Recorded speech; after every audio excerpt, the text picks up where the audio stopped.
certain questions. There are certain questions that we have, and I'll try to present them on the screen.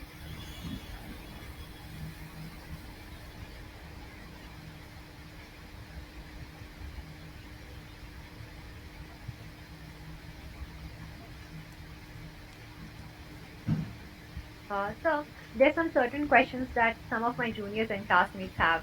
So most of us here are beginner students who have not been face off with such kind of bioinformatic tools, and we're just beginners in this field. So what kind of action plan would you suggest for us in order for us to pursue a career in bioinformatics? So, first of all, I would like to say that you need to develop an interest in the bioinformatics. So, this is one of the most important facts. So, for me, I was not very inclined to do the bioinformatics. So, I wanted to do some of the experimental work, especially in the immunology. But like, I got the opportunity to work in a good lab, and Dr. GPS Raghava. Dr. GPS Raghava is a very famous scientist in the field of bioinformatics. So when I got the opportunity to work with him, so I pursued that one, my PhD. So what I suggest to you, first of all, you need to understand the importance of bioinformatics. And from my journey from like PhD to right now, I can see that like right now there is a huge scope for the bioinformatics and the computational biology. You can there is a lots of scope, lots of job opportunities, even anywhere, even in the USA, India, UK. There are lots of vacancies are coming. Even that there is a shortage of well-trained bioinformatics scientists right now. So first of all, you understand that right now people need to hire the bioinformatics to understand what is wrong inside the cell. So you need to develop the interest in this field. Some people don't have interest, some people have interest. Now, if you have interest, try to catch an area. It is very important because bioinformatics is still it is a very vast. You cannot like do everything. So there is a two approach. One is to use the bioinformatics tools for the analysis of biological data. Another is how you are going to develop a database, okay? And another one is to develop a tools like you are going to use the artificial intelligence to develop a machine learning tools. So these are also a broad area. Again, there is a drug designing area. You have a structural bioinformatics area where you can try to understand what will happen if there is a mutation. So these all are having different areas. So my suggestion will be to take much more interest in population genetics and the multi-omics data analysis because it has a huge scope. And for this one, what you are going to do, first of all, read some of the basic tools from where you can get. So there are lots of tools available online. So you need to read some of the literature, go through the literatures means like your interesting work and they'll go through the literature, which tools they have used. But obviously it is not very easy because sometimes, most of the times, you will get a GitHub repository. So where you have find a lots of tools available on the GitHub. You need to install it and it is sometimes it is not working, sometimes it is not working. So it is also a very challenging. So you need to, another one is that like you have to start learning some basic programming language. Okay, so right now Python is one of the most important, most fascinated language because they have a lots of big libraries, and you have to also learn how to write a code, computational code. Computational code means like even you need to work on the Linux machine, not like Windows. Windows is not preferred. So you need to how to write Linux machines. There is a lots of commands, but it is gradually you are getting to the you will be expert, not like it is a one day journey. So you need to, and there are lots of resources like NCBI is a good resources. From NCBI there are lots of tools, lots of database. EBI is maintained by European Bioinformatics Institute. This is also a very good source, and you can read the papers. This is also important, especially the NAR, nucleic acid research. they publish the each year they publish the tools and the web server issue. So from there you can get different types of web server and different types of databases.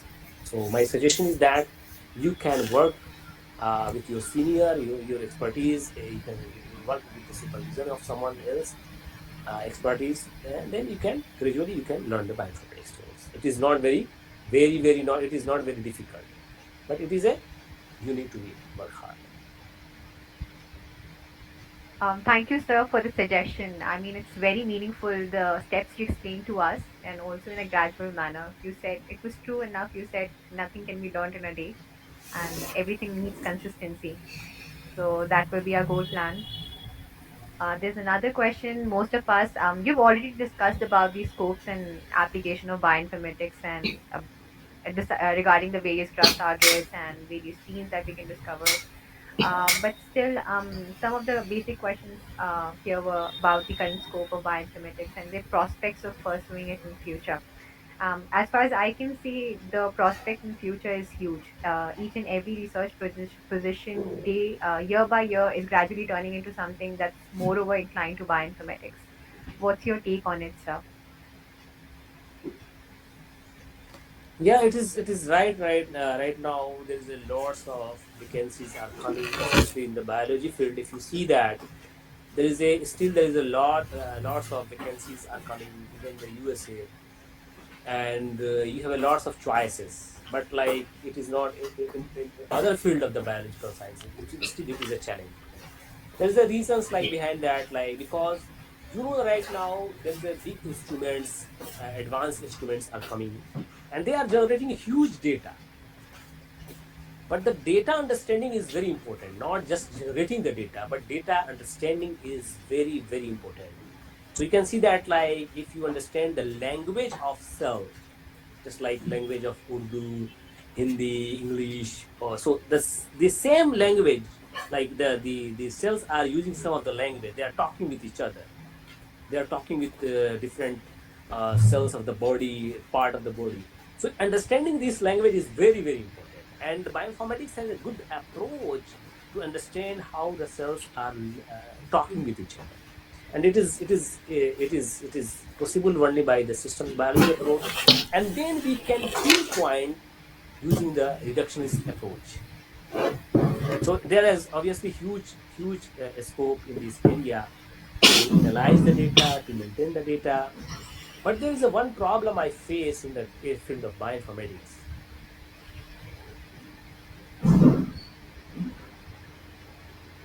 The big Yes. problem in the bioinformatics is like sometimes the people hire you as a technician. Okay, Okay. technician Okay. means like just maintaining the database. So the scientific insight, if you are working as a PI or if you are in a key positions, you can do it. But if somebody is hiring, make sure that like what is your interest. Interest is just like to get a just a technical job or just as a scientific job. There are two different approach. So the most of the lab, when they hire the bioinformatician, they consider it as a technician. Okay, but some of the high Yeah. Yeah. profile labs, they consider it as a scientist. But when you are going to interpret the data, so data interpretation is also not very easy if there's a huge True. network, a huge big data. So the biological understanding is also important, as well as bioinformatics knowledge is also important. So keep in mind Yeah. that. Yeah, so that means we should take. I mean, we should pay attention to the fact that just extracting data is not very important. It is also important, but it's just one step to the ladder. So, making an assemblage of that data and extracting the sequences and then aligning them to form some kind of algorithm, that is more important. I think that is what you're trying to say. I mean, trying to make out facts out of it rather than just extracting more and more data. Yes, so more data, and it Trying should to be bring. meaningful. Data It should should be be meaningful, meaningful. Yeah, and it you should can be understand the meaningful. data. Means like you can understand the Yeah, language of the biology. So this is very important. yeah, If the bioinformatics field yeah, is doing this one, it is fine. This is a scientist, as a scientist. yeah, yeah. Yeah, This that's where I part think is, there's a difference.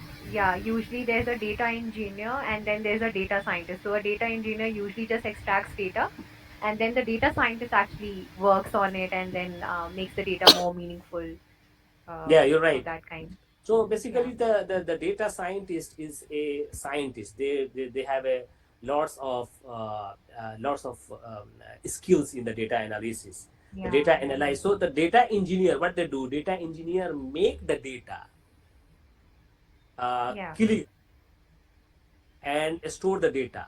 So they are cleaning the data, make the structure of the database so that a data analyst or data scientist can use that data and then yeah. analyze the data and interpret the data.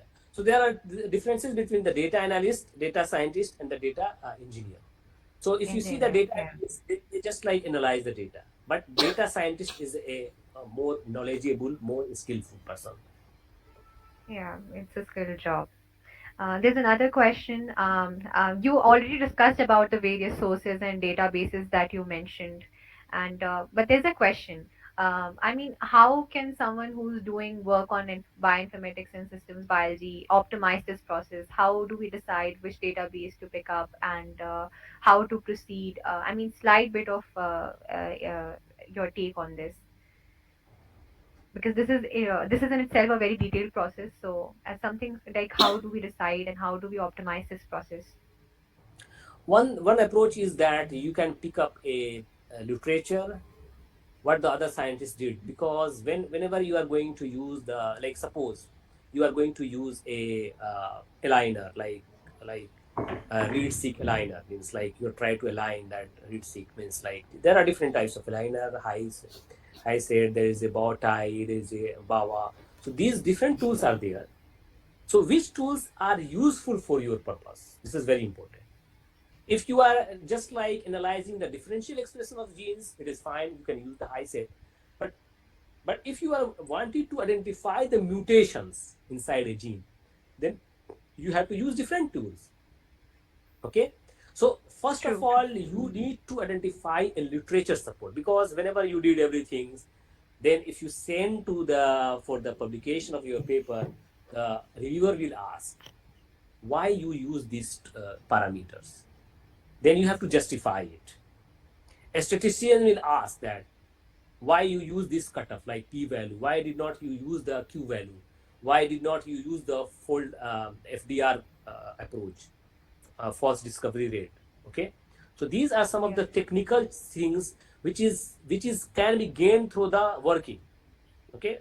If you someone is Yes, working yeah. with experienced persons, working under supervision of experienced professor, then it will be fine, and you can get the, if one working alone, then you can get the information from the literature. But still, like, it is not very easy, you have to Yeah. go through True. these process. Like, so my suggestion is to, if someone is working, then you must be worked with an experienced uh, bioinformatics persons, scientist, or somehow you are in the contact with the bioinformatics persons. It is good. And the best one is that if you are having a very good approach to understand the literature, it is fine. It's fine. Yes. True. Also, sir, you discussed in one of your slides, most of your slides, you were discussing about variants that were pathogenic and some of them were benign or tolerant. But they usually some certain types of variants that are variants of unknown significance. So, usually are the databases updated, I mean, regularly to, incorporate those variants of unknown significances to either pathogenic or tolerable, or how does that process go? It is not clear. Sorry, it is not clear to me. Can you please again explain? Yeah, I can repeat. So, in one of your slides, and while you were talking, you spoke about various variants, some of them being pathogenic and some of them being benign or tolerant. Mhm. But usually we do encounter some of the variants of unknown significance while we search databases. So, Okay, okay. how are they usually incorporated? I mean, later on, are the databases usually updated and then they're incorporated back into either pathogenic based on the new emerging data? So, how does this process go actually? So actually, this database is some of the database is well annotated and Okay. curated. Means like when there is a new literatures come, they can read and put that informations that this is the new pathogenic mutations, and they can also put the references. So this is the how the Mhm. people do. And if it is not well Yes. annotated, they can use the prediction tools, and they can say that like, hey, you can look here, these are the scores from different tools, and this may be having possibility of pathogenic. And for further, like the if you need to experimentally validate. So experimental validation is very important. So in the bioinformatics, one thing is lacking, that like you need to have a collaborator. Okay, so collaboration means like if you Yes. have collaborator, then you can get the experimental validation of the finding. Because right now what we encounter, there are lots of papers coming using the just bioinformatics, and we don't know about this uh, bioinformatics uh, approach, whether this approach is good or not, whether they have used this approach properly or not. Because there is a thing that like you can see, there is a thing that like garbage in and the garbage out. Do you know this one? I am sure that all everybody know about garbage in, garbage out. Means like whatever you are going to put the data, the tools is going to give you a output. But if the data is not clean, then what will happen? The data is not clean, then the result will be not Then it will fruitful. not be, yeah, the result will not be So fruitful. it is very important to understand the data processing and make sure that the quality of the data is very good. This is very important thing. So the garbage in and garbage out means like whatever you are going to put, they will give you some picture, figure, but we don't know whether the process or form is good or not. Yes. Okay, sir. So, you also discussed about this approach. I mean, usually we see in most of the cases that in silico approaches are sometimes replacing the classical wet lab approaches, basically because of the heavy and expensive instrumentation that is required in the wet lab cases. So, will that happen? I mean, will that happen in an accelerating manner, or will there always be a balance between the classical wet lab approaches and the dry lab approaches? How will it be, in your opinion? Yeah, my opinion is that like right now the classical approaches is very important, because obviously it is important because you are going to validate through the classical approaches. There is no any other approach because you have to need to be validated. But the most of the lab, what they are going to do, they are going to use the systems biology approach, and then they are coming to the classical approach. So this is the reasons Yes. like what they are going to do. They basically, if previously people are selected one protein and working one protein, but it is also depending what is the questions. If you are working on the questions like just a, cancer, so it depends upon the cancer. It is a multi-complex like diabetes. So in the diabetes, if you wanted to understand how the beta cell is going to die, and what is the gene regulatory network, because beta cell is responsible for the insulin synthesis. So in that situation, you have to be on the systems level. But like suppose you wanted to understand about the other, like there is some genes. One gene is responsible for one disease, like sickle cell anemia. Okay, so obviously people try to focus on only one thing, not like focus on different things. But from my view point of view, the emerging like the lab is opting more and more about the systems level approach, and even not lab, because like lots of big companies are coming, they are generating the data, they use that data to develop the machine learning tools for the personalized medicines. So if there is a patient, we can analyze the high profile, the proteomics, genomics, everything, And in the future, maybe it is possible that based upon that profiling, the tools can predict that which methods and which approach, which drug molecules we can use for that patient, and what is the prognosis. So the diagnosis of Yeah, the like disease will be personalized, yeah, like personalized, yes, personalized personalized medication. medicines. Yeah, So it will be yeah, possible, but obviously yeah, it's we gone. cannot like rule out the experimental validations and the importance of experimental validations, because they are providing, actually they are providing the informations, lots of information. Right now we are having lots of information, then we are going to use those information to study at a systems level. So the source of all information are coming from the traditional way. Okay, most of Yeah, the yeah, that like yeah. structural variations. Yeah, so it's basically like we are trying to optimize the whole process by inculcating both of the processes Yes, yes, so yes. It that, is very important. yeah, yeah. There's another question. We usually, you spoke about this earlier, so it's okay if we just pass through it. We're saying an overtake by AI in most of the cases. You spoke about data engineers and data analysts. So we see that data engineers are usually at the risk of being replaced by AI in the coming years. But data scientist, it's still a very skilled job, and I don't think it's something that can be replaced by AI. It So is you just, AI coming to the AI. I think what I think, this is my perspective. With the emergence of AI, is not going to take away the jobs, but it will yeah, enhance the understanding of lots of things. They can help in solving the problems, and maybe more job will create it. Like if you see that since long time back, if you remember through the literature or something like that, people think that like if the computer come, what will happen? There are lots of job will lost. yes, Did yes, you see that? the Like common right issue. now there are lots Yeah, of jobs. When there is a machine, a washing machine came, people say that like okay, there are lots of people will lost the job because the washing machine. Each and every home has a washing machine. Then the manpower can be used for other purpose. Why manpower will be used for trivial thing? Trivial thing means like a small thing. Why you are hiring yeah, manpower to wash your yeah. clothes at home? Use the machine, and we can use that manpower for better things.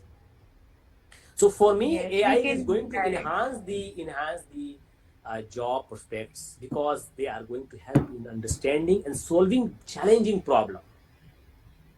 So challenging problem is not very easy to solve by a single person. Yes, this is a fresh perspective. Also, AI cannot solve questions or problems that are new. Yes, They can yes, yes. usually be trained. So we always need man Data set. force for, yeah, for understanding new problems and solving them, because AI is always trained. It cannot deal with new problems. A very fresh Yes, you're perspective. right.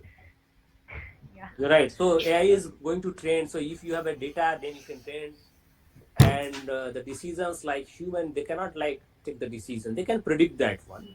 But humans have a yeah, better approach right now to do this one. Even in the driving, like people's, if you are using the driverless car and the driving car, both have a AI also have a lots of limitations. Overfitting, there is a one limitations.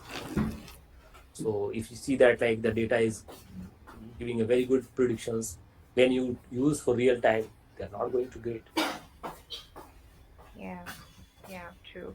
I think this is all with the questions. This is everything about the questions, and we are almost at the edging end of the event. So I would like to acknowledge the sincere efforts of most of our teachers at the department and at the faculty. And one such among them is Afzal sir, because Yes. without him, we wouldn't have been able to reach out to you and other emerging stars from our university who are doing amazing job in their labs, totally amazing and new fresh jobs, and exciting things that we are able to explore. And Yeah. also, thank you, Dr. Firoza, for being an inspiration for all of us here at the department and at the faculty. And it's very inspiring to see someone from here growing and bringing new laurels to the university. Thank you so much for your time. Thank you It was very much. I amazing. appreciate. I Yeah, it was appreciate for. amazing. I'm sorry that like since long time I was busy, and Mariam contacted me, and I also thanks to Dr. Afzal. He is a very excellent scientist. Thank you, Firoz bhai. Thank you so much. He did an amazing jobs there, and he has a lots of good publications. So I appreciate. Sometimes I try to work No, with your Dr. ones are Afzal. better than me. Mine. Thank you, Dr. Afzal, for listening this Okay. lecture. Huh? Firoz, I So, wanted to ask you one question, actually. Hello? okay. Yes, yes. Yeah. So, bioinformatics can be taken up by people from computational biology major, or maybe the people from computation science, and also from people from biology. So, which of these do you think do better job in your field? Okay. So I can classify that the bioinformatics in two major parts. One is called computational biology and another is called bioinformatics. So the Okay. bioinformatics part is mainly responsible for the development of new tools. So they use the computational approach and the languages, computational programming, and they are going to develop a new tools to solve a biological problem. And the computational biology, what they are going to do, they are using the already available tools to address the questions. So analyze the data, interpret the data. So what I suggested, if somebody is coming from computer science, it is fine, no problem. They can they can understand the biology little bit, and the computational persons like they can much more better in the bioinformatics. Biological persons can do better in the computational biology. They should go to the scientific area, I think so, a research area, not for the development and bioinformatics. So both of the different fields can of the bioinformatics. There are huge scope, and we can learn, like suppose a biology person's coming to the computational area. They need to learn the coding, they need to understand the statistics. So these are the Okay. things, because it is interdisciplinary, anybody can always learn. So, is it difficult to learn these programs for someone coming No, from it is not difficult. If it is not biology? difficult, because right now there are lots of online resources available. Even the Okay. YouTube, you can get lots of YouTube free of cost. You can learn the Python. Just like we have to stick routines, learning and learning and learning and learning, then you can learn that one. It is not difficult. Even the R is a very good language. And right now the Python and the R is also free. Okay. Thank you so much for that. So, Thank you, Firoz sir, for answering okay, all of thank those you. questions and all of our queries. Thank you for your time and for Thank you taking very out much. time from your busy schedule as well to be with us here today.